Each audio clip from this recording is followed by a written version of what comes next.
Right now, Pittsburgh's best sports show is about to begin. Call us or tweet us. We've got things to talk about on the Ireland Contracting Nightly Sports Call. All right, thanks a lot, Jess, and thank you for tuning into the Ireland Contracting Nightly Sports Call. I'm Rich Walsh. I'll be joined by Jason Mackey in Studio A right now. You see him. He got Bucco fever. The Pirates are up right now. I love it. They're also going to make a deal here by next Tuesday at 6 o'clock, hopefully. They can get a center fielder, maybe a middle reliever, potentially a third baseman. What else do they need? A catcher? I don't know if they're going to check all those boxes, Richie. I understand the excitement. I think I would be happy with a bat. I'd be happy with a bat. If he plays the outfield, that's great. Probably the ideal place to add. Catcher, I'm probably fine with Joey Bart, to be honest with you. They have other deficiencies, but we're talking about the Pirates. If they can get an outfield bat, I'd be thrilled. Yeah, they definitely need a bat. And look, I mean, I think you'll agree with me here. Center fielder is one of the most important positions, and right now they don't have a center fielder, and they don't have a center fielder that's batting over 200. Jack Sawinski already struck out today. So they desperately need a guy that can help out there and also a guy that can help out in the lineup, because if this team wants to make that postseason push, they have the pitching, I think, right now. Maybe a middle reliever and like kind of throw-in deal might help this team, right, compete. But you got three guys that can win you a wild card series and maybe make a run in that first series. But you need some help in that lineup. There's no question about it. Yeah, it just fades off way too fast, Richie. I mean, I like a lot of what the Pirates have here. You're going to play Brian Reynolds most every day. O'Neal Cruz, I think, has turned an important corner. I'd like to see a lot more from Brian Hayes. And, at this point, they're in kind of an interesting spot with him.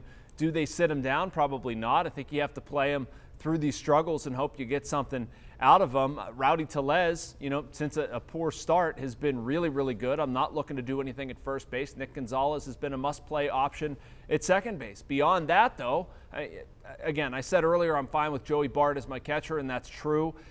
In the outfield, though, I'm not sure what you're doing. It's Michael A. Taylor, Joshua Palacios, Connor Joe, Jack Sawinski. If you're trying to shoehorn several of those guys into one spot, playing the hot hand, platooning somebody, fine. But Michael A. Taylor has not been the starting center fielder that the Pirates hoped. They need to go out and get somebody. I guess if it's a corner guy, like Brent Rooker is a guy that a lot of people are eager to hear about and want to talk about, and I understand the bat. There's some defensive deficiency there, so if you get him, you put him in right. I'm not sure what you do in center field. In any case, you want at least a bat. I think let's start with that. If they can get two, that's great. Certainly not against it. I'm just trying to have realistic expectations that if you look at what this team has and you outline some of it, a bat would do a lot of good. All right, so you're talking realistic here.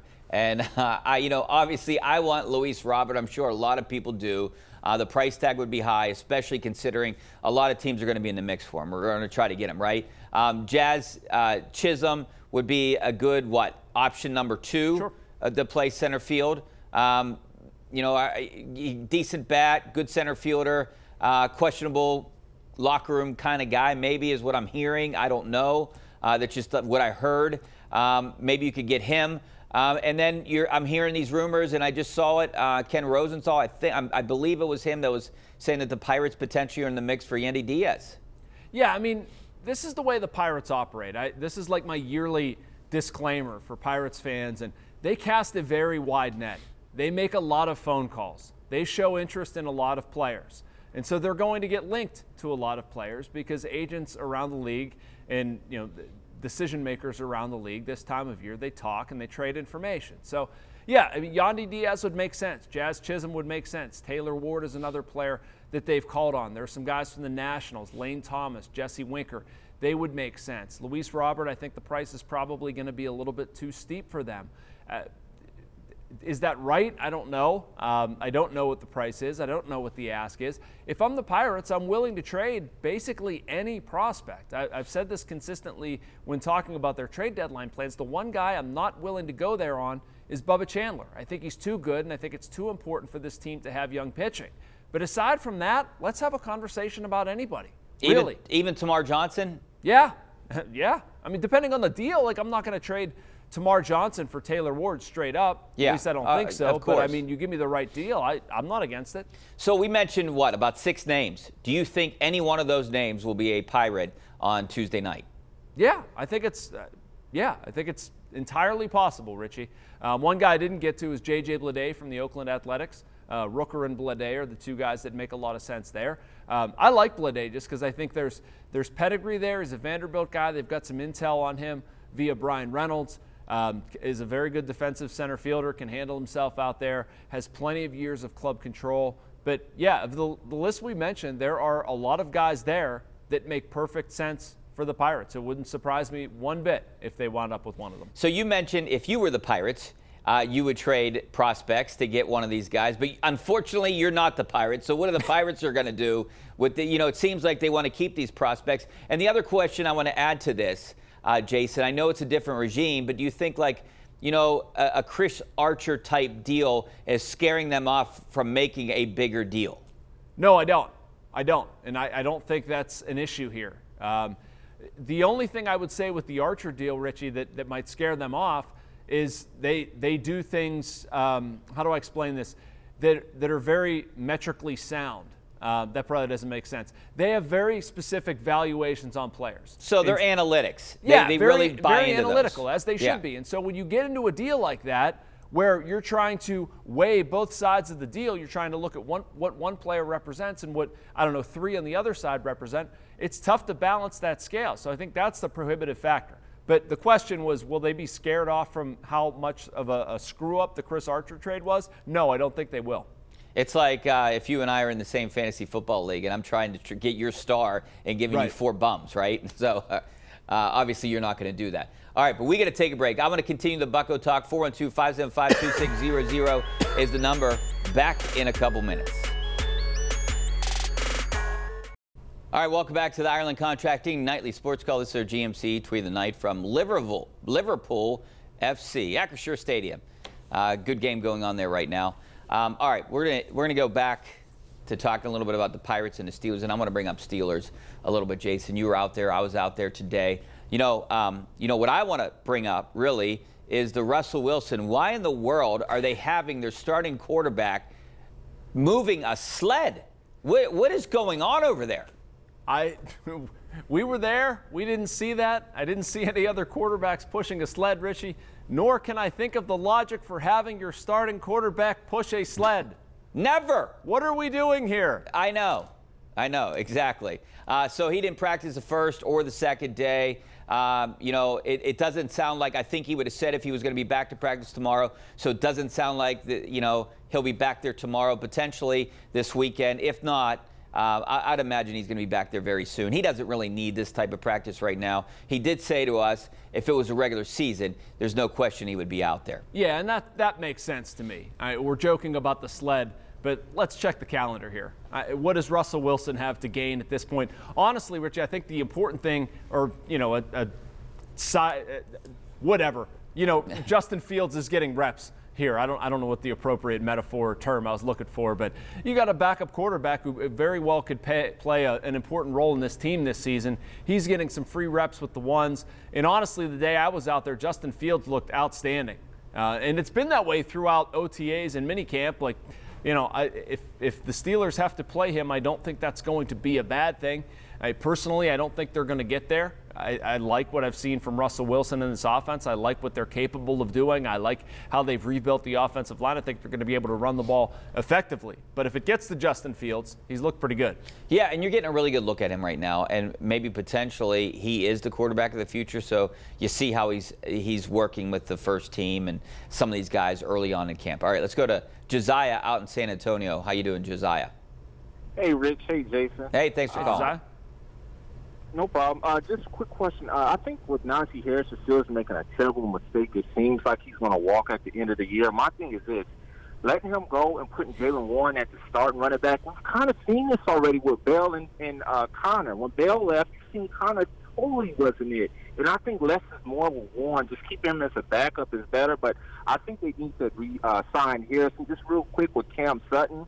With that suspension, that totally tears the defensive secondary apart, because I think they need to go out and add another corner with this 8-game suspension with Cam Sutton. Maybe this is where you bring Patrick Peterson in potentially to fill that void here early on. You need a slot guy. Obviously, he can play slot. Maybe get by for a few weeks here. Jason, I want to talk a little bit about Najee. I think it's very interesting they didn't pick up his fifth-year option. I thought they would at that price tag of $6 million, not too high. I think he would project to make in about 10 if he hit the open market. It obviously says a lot what Arthur Smith thinks of Najee Harris. Even, you've been at Steelers camp. You heard Najee Harris talk a little bit about that they told him they don't know what direction this offense is going to go in. It looks like it's heading in a different direction, and it doesn't include Najee Harris. Richie, you know the weird thing for me in Najee Harris, I agree with you. I would pick up the option. That makes a lot of sense for me. It also opens up the possibility of Najee staying here long term. Like if this really works out, if Najee Harris is excellent in Arthur Smith's offense, what happens then? At that point, Najee Harris is going to walk, right? Yeah. Like he has no motivation to stay here. And you think he would be. Derrick Henry was. I'm not saying he's right? Derrick Henry, but he's the closest thing to a Derrick Henry, right? Well, and you've just remade your offensive line in a big way. I like what they did in the draft with Tanu and Frazier. Like if this team can run the ball, which is the goal, Najee's going to put up numbers. And then we're going to be here at some point saying, oh, well, Najee Harris is going to leave. It didn't have to be this way. He didn't have to leave. You pick up his option, at least it gives you a little bit more of a negotiating window. At least things stay kind of hunky-dory and you can revisit an extension at some point. But, I mean, at this point, if he puts up 1,500 yards, like if you're Najee Harris, what are you doing? Are you going to stay here when they did that to you? Or are you going to say, no way, I'm going to free agency. He's not going to stay here no matter what. And it seems like the Steelers, maybe they haven't, but it seems like, at least to me, outside looking in, that they're moving on and they're thinking of another direction. And obviously they have a plan. Omar Khan, he talks about having plans, now 2 years, 3 years down the road. And I would imagine their plan is they got to pay for a quarterback, right? They're getting quarterback cheap this year. They're going to have to pay for a quarterback. They're going to have to figure out a T.J. Watt extension. They're going to have to figure out paying George Pickens, getting another receiver in here. There's a lot of money to be spent. And maybe they think they can go get a running back in the draft or go sign someone that's cheaper and have that 1-2 punch with someone else. I get that, Richie, but at the same time, they've hired an offensive coordinator who has done really well with the bell cow approach, with a back who is very similar in Najee Harris. I think you said it earlier, but Derrick Henry is an excellent comparable to Najee Harris. What if you get that outcome? If you get that outcome, then you're going to lose the running back. I don't love that idea. And in the NFL today, I mean, how many running back tandems do you see? The Steelers have a really good one, but it seems like it's going to be really short-lived too. Well, I mean, I guess if he does have a good year and you can't work out a deal with him, you could franchise him. That we've seen that in the NFL before, so that potentially could happen. I don't think it's going to happen. I think they're going to part ways at the end of the year. That's just my feeling. All right, let's go to Brad in Brookline. How you doing, Brad? Hey, guys. Richie, how is Najee a comparison to Henry? No, Henry look.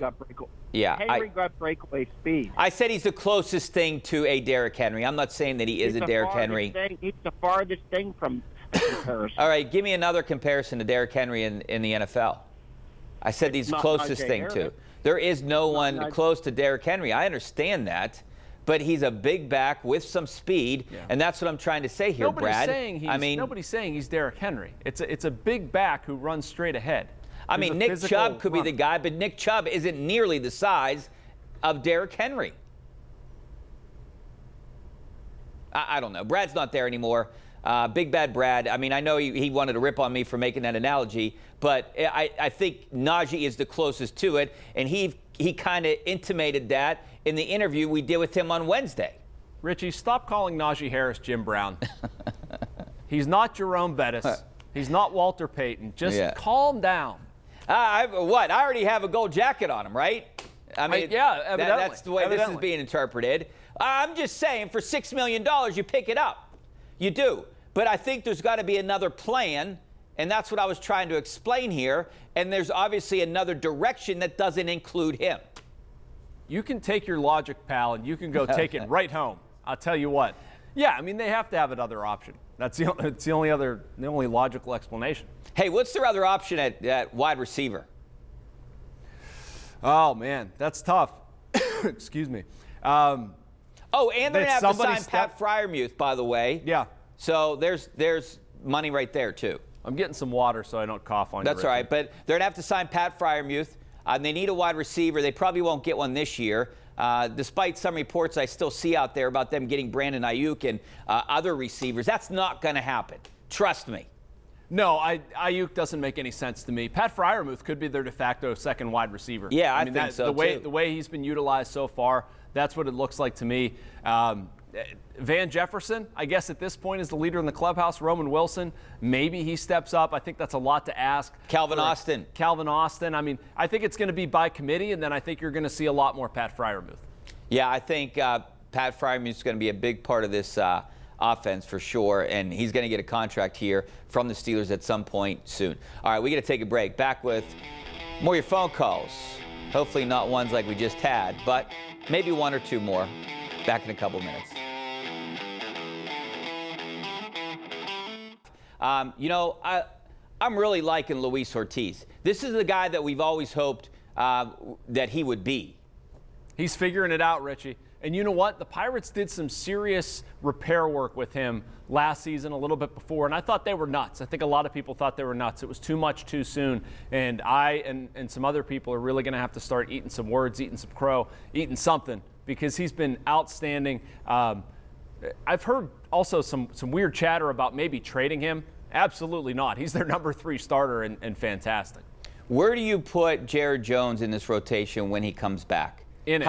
I know, but like, okay. Who's 1, 2, 3? Does it go Keller, Skeens, then Jones, then Ortiz? I think that stuff can be kind of overblown. I mean, maybe 4 at this point with Jones. But, I mean, you're not always ranking guys. The rotation doesn't necessarily line up like that. So, I mean, he's squarely in it. He's squarely an important part of it. So you got Keller, Skeens, Jones, Falter, Priester. There's maybe one more in there, Ortiz, Gonzalez. or obviously Ortiz. If I missed Ortiz, he should be in there. I'm sorry. Yeah, but don't you like the fact that you could have Skeens, Jones back-to-back? I kind of like that. You like them back-to-back? I do. You don't? I don't know. I think it's reading too much into it. If you're going to break those guys up, I mean, then you're going to go Keller and Ortiz back-to-back. In between. Not as big of a thing for me. All right, thanks a lot, Jason. I appreciate it. I'll see you back here, same time, same place tomorrow. Hopefully I see you guys over on KDKA News right now.